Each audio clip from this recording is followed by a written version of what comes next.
Assalamualaikum warahmatullahi wabarakatuh. Halo semuanya, selamat siang. Welcome to our podcast. Sebelumnya perkenalkan nama gue Krisna Maulana Nugraha, mahasiswa Ilmu Komunikasi UPN Veteran Jakarta. Nah, di podcast kali ini gue nggak sendirian karena gue ditemenin oleh teman-teman gue. Coba perkenalin nih diri kalian teman-teman. Halo Kris, gue Noval. Halo, siang juga Chris, gue Ismi. Gue Dinda. Gue Aulia. Dan gue Nabil. Nah, ini pada sehat kan kalian semua? Alhamdulillah sehat. Alhamdulillah kalau gitu. Oke, kali ini kita ngumpul-ngumpul kayak gini serius mau pada bahas apa sih teman-teman? Oke, jadi pada kesempatan kali ini tuh kita bakal ngobrol-ngobrol nih Kris tentang sistem komunikasi intrapersonal, dan nanti tuh kita bakal kaitin sama fenomena yang terjadi nih yang relevan sama pembahasan kali ini. Ya, menarik sekali pembahasannya, tapi sebelumnya apa sih sistem komunikasi intrapersonal itu?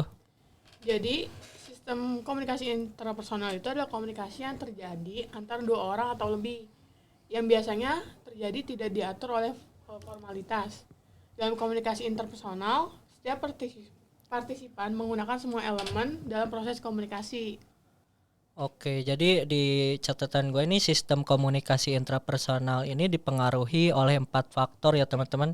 Yang pertama itu ada sensasi, yaitu kemampuan alat indera kita untuk menangkap atau merasakan suatu objek atau lebih dikenal dengan proses menangkap stimulus. Yang kedua, persepsi, yaitu proses memberi makna pada sensasi sehingga manusia memperoleh pengetahuan baru.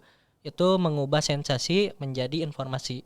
Lalu yang ketiga, memori adalah proses menyimpan informasi dan memanggilnya kembali. Dan yang terakhir, yaitu berpikir, yaitu mengolah dan memanipulasikan informasi untuk memenuhi kebutuhan atau memberikan respons. Nah, benar banget tuh. Salah satu contohnya secara garis besar itu misalnya kita lagi bingung nih atau risih terhadap suatu hal. Disitulah komunikasi intrapersonal digunakan, di mana kita harus dapat mengambil keputusan untuk menyelesaikan persoalan tersebut.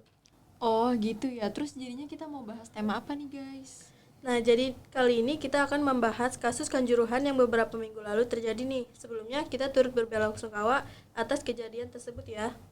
Nah, peristiwa Kanjuruhan ini terjadi karena kerusuhan pasca pertandingan sepak bola Liga 1 antara Arema Football Club dengan Persebaya di Stadion Kanjuruhan Malang, yang menimbulkan korban sebanyak 712 orang, diantaranya 132 orang meninggal dunia, 96 orang luka berat, dan 484 orang luka ringan atau sedang.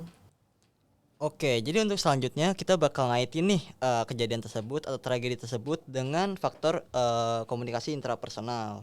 Jika kita kaitkan dengan kasus di Stadion Kanjuruhan ditinjau dari sistem komunikasi kelompoknya, beberapa waktu lalu saya sempat menonton tayangan live streaming di YouTube channel Mata Najwa mengusut tuntas tragedi Kanjuruhan. Aspek-aspek sistem komunikasi intrapersonal pun terjadi dalam kelangsungan komunikasi tersebut, termasuk sensasi, persepsi, memori, dan berpikir. Dilihat dari aspek sensasi, menurut sistem komunikasi kelompok tersebut, di mana mereka merasakan langsung betapa mencekamnya kejadian itu berlangsung sampai beberapa orang meneteskan air mata saat menceritakannya kembali. Lalu ada aspek persepsi. Menurut sistem komunikasi kelompok tersebut, pada awalnya supporter masuk ke dalam area lapangan sehingga menimbulkan kerusuhan. Suasana di area lapangan semakin kisruh karena polisi menembakkan gas air mata ke kerumunan supporter, sehingga terjadilah kericuhan yang berakhir memakan korban jiwa. Selanjutnya itu kan ada memori ya. Memori itu kan kayak kita proses di mana kita tuh bakal menyimpan informasi dan kita tuh memanggil kembali nih, dalam artian itu kayak kita mengingat-ingat kembali apa yang terjadi pada saat itu. Jadi kayak misalkan di kejadian ini tuh kita pada saat itu kita udah mendapat informasi di kejadian itu, di tragedi itu yang dimana pada saat itu berlangsung, dan kita tuh udah menyimpan informasi lalu kita memanggil kembali di pada saat waktu ini gitu. Jadi kita berusaha untuk mengingat-ingat kembali kejadian yang terjadi di hari itu dan kita kembali mengingatnya di hari ini kayak gitu. Lalu ada aspek berpikir. Menurut saya salah satu cara mengantisipasi agar tidak terjadinya tragedi Kanjuruhan adalah dengan memisahkan penonton ke beberapa zona yang berbeda. Teknik ini digunakan dalam pertandingan Piala Dunia, dan juga menurut saya penggunaan gas air mata adalah keputusan yang buruk dan telah memperburuk situasi. Nah, jadi mungkin segitu aja kali ya guys ya, kurang lebihnya buat pembahasan kita kali ini. Gimana nih kira-kira dari teman-teman sekalian? Apa ada yang mau ditambahkan? Mungkin dari Mbak Aulia gitu, atau Izmi, atau mungkin dari Mas Krisna, gimana? Ada yang mau ditambahin nggak? Adinda kayaknya ada yang mau nambahin, Adinda. Oke, jadi itu aja kali ya. Gak kerasa ya, kita udah ada di penghujung podcast kita aja nih. Mungkin biar gak terlalu kepanjangan dan kebanyakan mainstream, langsung aja nih ya. Gue Adinda dan teman-teman pamit undur diri. Terima kasih dan sampai jumpa. See you. Dah, see you, dadah.